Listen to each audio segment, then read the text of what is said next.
meu jovem, olá, minha jovem. Sejam bem-vindos a mais um Se Liga na Educação. Eu sou Rafael, sou seu professor de Física. E na aula de hoje, a gente vai falar sobre circuitos elétricos, elementos de um circuito elétrico, associação de pilhas e baterias.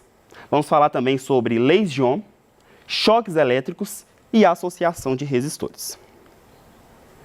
Bom, qualquer conjunto de aparelho nos quais a gente faz uma ligação com uma pilha ou com uma bateria, a gente estabelece ali uma corrente elétrica e a gente tem a composição de um circuito elétrico. Podemos associar um circuito elétrico como a corrida de Fórmula 1, onde os carrinhos eles vão ter um caminho a ser percorrido e aí a gente pode fazer o mesmo com as cargas elétricas. Ao estabelecer um circuito elétrico, essas cargas possuem um caminho para poder ser percorrido. Bom, e essas cargas elétricas, elas ganham energia elétrica, que vai ser convertida em um outro tipo de energia. Bom, coloquei aqui um esquema para vocês de um circuito elétrico, onde a pilha faz o papel de gerador. Temos aqui também um interruptor que faz o papel da chave, a lâmpada que faz o papel do resistor. E vocês notem que os fios ligados na lâmpada, eu tenho um fio ligado na base metálica, e a outra parte ligada na rosca metálica. E só assim é possível fazer com que a lâmpada acenda. Bom, para a gente não ter que ficar sempre desenhando uma lâmpada ou uma pilha, a gente pode fazer diagramas de modo a representar esse circuito, onde o par de tracinhos ele pode representar o gerador, sendo o tracinho maior vai ser o polo positivo da pilha e o tracinho menor vai ser o polo negativo da pilha. As duas bolinhas, elas vão representar a chave e essa graminha a gente representa o resistor, que é o aparelho ligado e vai receber essa energia elétrica e é onde essa energia elétrica vai ser convertida em outro tipo de energia. No caso do resistor, vai ser convertida energia elétrica em energia térmica. Bom, e ao fechar a chave, uma diferença de potencial é estabelecida nesse circuito e as cargas elétricas, elas entram em movimento e vai ser estabelecida ali uma corrente, no caso a corrente convencional, do sentido do polo positivo para o polo negativo.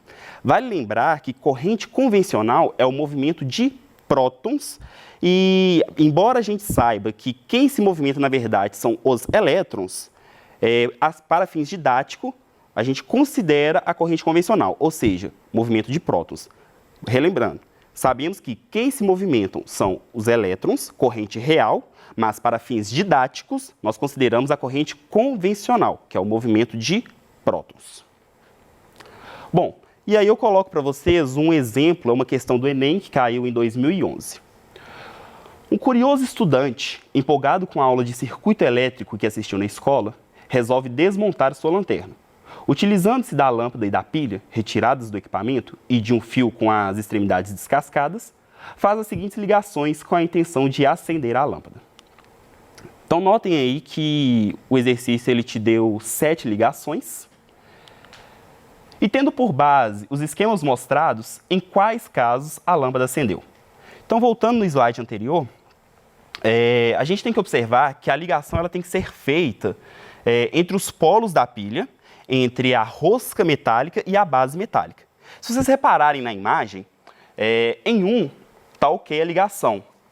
Os fios eles estão ligados com a rosca metálica, a base está ligada nos polos e a outra extremidade do fio também está ligada ao polo. Então, um vai acender. Já em 2, isso não acontece. Um polo não está ligado ao fio. Então, essa lâmpada não vai acender na figura 2, na imagem 2. Na imagem 3, está ok. Rosca, base e polos ligados. Então, nesse caso, a lâmpada vai acender. Na imagem 4, um polo negativo não está ligado. Então, nesse caso, a lâmpada não acende. Na 5, o fio está ligado no vidro da lâmpada, então não vai acender. É necessário que esteja ligado na rosca. Na imagem 5, a base metálica não está ligada. E na imagem 7, a lâmpada está ligada de acordo com as conformidades, ou seja, a base, a rosca e os polos estão ligados. Então, nesse caso, a gente pode ver aí que as imagens cujas lâmpadas vão acender vão ser nos casos 1, 3 e 7, que é a alternativa D, ok? Bom, associação de pilhas e baterias. Às vezes acontece de você ter um equipamento e a pilha não ser o suficiente para ligar esse equipamento, porque normalmente essas pilhas que compramos em supermercado, elas têm uma diferença de potencial de 1,5 volt. Então é necessário completar essa voltagem. E aí, para completar essa voltagem, a gente usa a associação de pilhas. Bom, para obter uma diferença de potencial mais elevada, então nós ligamos o polo positivo de uma pilha ao polo negativo de outra pilha, até completar a tensão necessária. Eu falo tensão, diferença de potencial, é tudo a mesma coisa, beleza? Em alguns casos a gente fala voltagem também. É menos comum, mas costuma-se dizer voltagem. E aí, a diferença de potencial total fornecida pela pilha vai ser a soma da diferença de potencial de cada pilha. Então, notem aqui nessa imagem, eu tenho um rádio, um aparelho a ser ligado.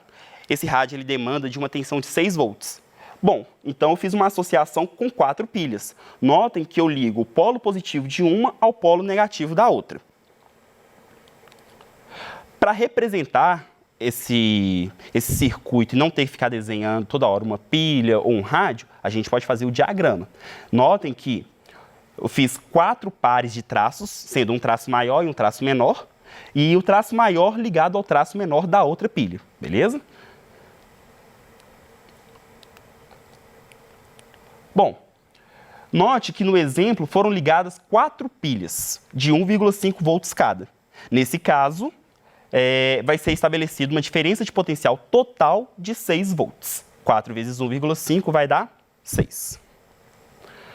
Bom, e já que estamos falando de circuitos elétricos, vamos falar agora de algumas grandezas desse circuito elétrico. A primeira grandeza que eu quero falar com vocês é a tensão, ou também chamada de diferença de potencial, e alguns casos de voltagem, representado pela letra V ou também pela letra U. No caso aqui, eu coloquei para vocês a letra V.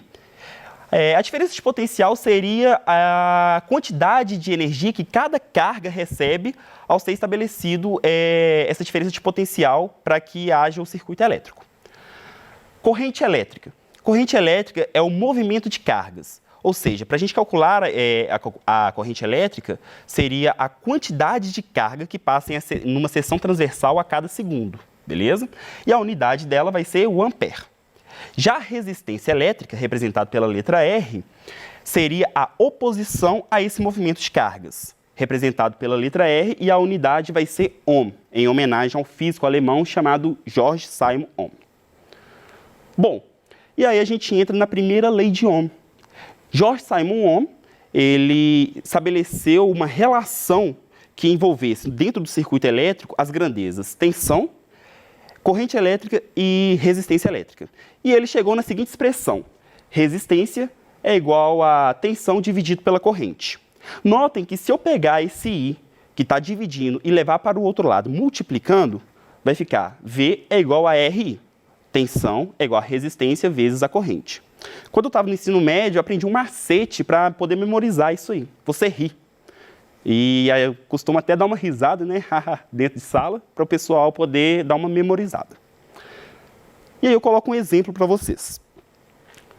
Ao ser estabelecida uma diferença de potencial de 50 volts entre os terminais de um resistor, estabelece uma corrente elétrica de 5 amperes. Qual a resistência entre os terminais? Então, nós vamos usar aí a primeira lei de Ohm, que fala que resistência é igual a tensão dividido pela corrente. Note que o exercício, ele falou que a diferença de potencial é de 50 volts e que a corrente vale 5 amperes. Então, vou pegar 50 dividido por 5, vai dar 10. E notem que a unidade é Ohm, representado por uma letra grega chamada ômega. Segunda lei de Ohm. Bom, foi estabelecida também uma relação entre a resistência, certo? Só que agora com as características do material. Até então, na primeira lei de Ohm, a relação era dentro do circuito, as grandezas que envolviam no circuito. Na segunda lei de Ohm, nós vamos analisar as características dos materiais. E aí essas características são comprimento, área da seção transversal e resistividade. Bom, começando a falar do comprimento, é o seguinte: quanto maior o comprimento desse resistor, maior vai ser a resistência. A gente pode fazer a analogia o seguinte: imagina que você está no corredor da escola e toda a escola está dentro desse corredor e você quer atravessar esse corredor.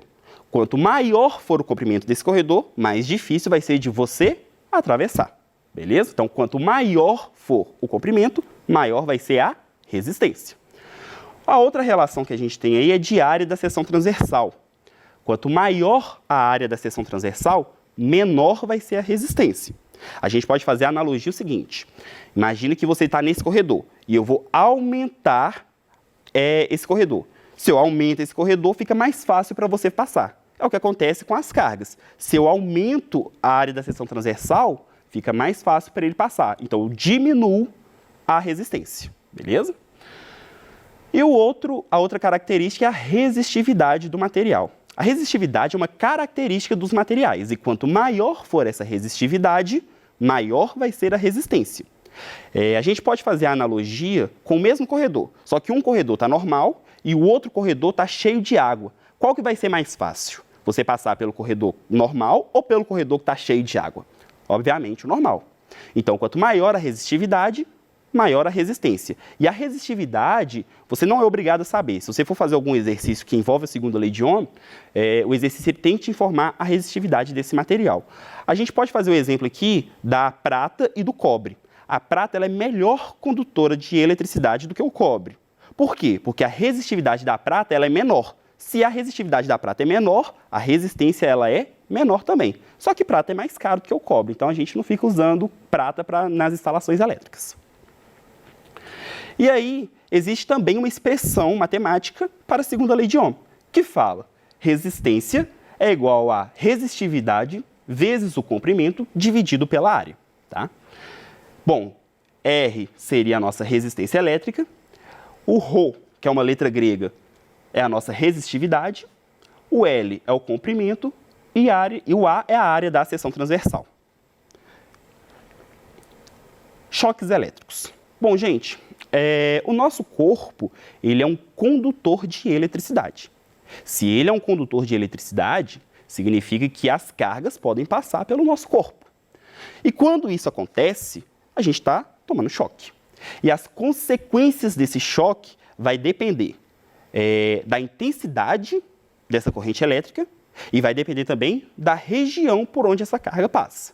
Por exemplo, se eu tomo um choque e essa carga passa só pelo meu pé, a consequência biológica vai ser diferente da carga que passa pelo meu coração. Tá? E, além disso, um outro fator que interfere nessas consequências biológicas é a intensidade da corrente elétrica. Notem que se eu sofrer uma descarga elétrica, uma corrente elétrica passar pelo meu corpo, e essa corrente estiver entre 1 mA e 10 mA, eu vou ter apenas uma sensação de formigamento. Agora, se a corrente estiver entre 10 mA e 20 mA, eu já passo a ter uma sensação mais dolorosa, sentir dor. Se essa corrente estiver entre 20 mA e 100 mA, eu já vou ter uma dificuldade de respiração, ter dificuldades respiratórias. Se a corrente estiver entre 100 mA e 200 mA, a gente passa a ter uma fibrilação cardíaca. O que é fibrilação? É uma contração descontrolada do coração. E acima de 200 mA, teremos queimaduras graves e até mesmo paradas cardíacas. Então, é muito importante na sua casa você proteger as tomadas, as ligações elétricas, principalmente se tiver criança pequena dentro da sua casa. Associação de resistores. Aqui nessa parte a gente vai ver como que esses resistores eles são ligados. Tá? E temos resistores ligados em série ou resistores ligados em paralelo. Vamos comentar primeiro sobre a associação em série. A associação em série, os equipamentos eles são ligados em sequência do outro. E aí, se um ponto desse circuito tiver algum problema, todo o circuito para de funcionar. Ou seja, para um equipamento do circuito funcionar, todos devem estar ligados. Um exemplo da ligação em série é o pisca-pisca da árvore de Natal. Se uma lâmpada queimar, todas as lâmpadas param de funcionar. Tá? Uma representação que eu coloquei para vocês aí, de um circuito em série, é esse aqui. Notem que eu tenho uma diferença de potencial estabelecida por um gerador, pode ser uma pilha ou uma bateria, e eu tenho 4 resistores ligados em sequência do outro. Tá? Notem que a corrente que passa no resistor 1 é a mesma corrente que passa no resistor 2, que é a mesma que passa no resistor 3, que é a mesma que passa no 4. Ou seja, a corrente é igual para todos os pontos. Agora, a diferença de potencial fornecida pela bateria vai ser igual à soma da diferença de potencial no resistor 1, no resistor 2 e no resistor 3. Ou seja, V total, que é o fornecido pela bateria, vai ser igual a V1, V2, V3 e V4. E se eu quiser descobrir qual que é a resistência, qual que é a corrente total desse circuito, eu preciso transformar todo esse circuito em apenas um circuito de apenas uma resistência. E aí eu tenho que calcular a resistência equivalente. E aí a resistência equivalente vai ser igual ao valor da resistência 1, mais a resistência 2, mais a resistência 3, mais a resistência 4. E vou somando se eu tiver mais. Já na associação em paralelo, os equipamentos eles são ligados de maneira independente. Ou seja, para um funcionar, não necessariamente todos precisam funcionar, certo? Um exemplo que eu tenho de associação paralela são as ligações que acontecem na residência da casa de vocês, ok? Ou seja, para eu ligar a lâmpada do quarto, não necessariamente eu preciso ter que ligar a lâmpada da sala. Um exemplo que eu coloquei para vocês de associação em paralelo está aí mostrado na figura, beleza? Notem que esses equipamentos, eles são ligados de maneira independente. E aí, a corrente, ela se divide. Tá? A corrente estabelecida pela bateria se divide entre as resistências 1, 2, 3 e 4. E aí, se eu quiser saber a corrente total, eu preciso somar a corrente que passa em cada resistência. Bom, diferentemente da associação em série, que a tensão total era igual à soma das tensões em cada resistência, em paralelo, a tensão em cada resistor vai ser igual a tensão fornecida pela bateria. Ou seja, a tensão na resistência 1 é igual à tensão na resistência 2, que é igual à tensão na resistência 3, e assim vai. Agora, se eu quiser descobrir qual que é a corrente total desse circuito, eu preciso transformar esse circuito em um circuito de apenas um resistor. E eu tenho que calcular a resistência equivalente. E aí, para calcular a resistência equivalente, eu vou usar a fórmula 1 sobre REC, REC é resistência equivalente, é igual a 1 sobre R1, mais 1 sobre R2, mais 1 sobre R3 e assim vai, tá ok? São contas chatas de fazer. Bom, então para facilitar aquela conta da resistência equivalente, eu posso passar para vocês 2 macetes. O primeiro macete é quando eu tenho 2 resistores nesse circuito em paralelo. Posso pegar de 2 a 2 também. E aí, o macete é resistência equivalente vai ser igual a R1 vezes R2, dividido por R1 mais R2. É o macete do produto pela soma, tá ok? Agora, se eu tiver resistores iguais, ou seja, de mesmo valor, eu posso pegar esse valor de cada resistência e dividir pelo número de resistores. Então, vamos supor que eu tenho 5 resistores e cada resistor tenha 10 ohms. Para calcular a resistência equivalente, eu pego 10 e divido por 5, que vai dar 2, beleza? Bom, pessoal, a aula fica por aqui. Agradeço a participação de todos. Qualquer dúvida, mandem as suas perguntas. Muito obrigado e até a próxima.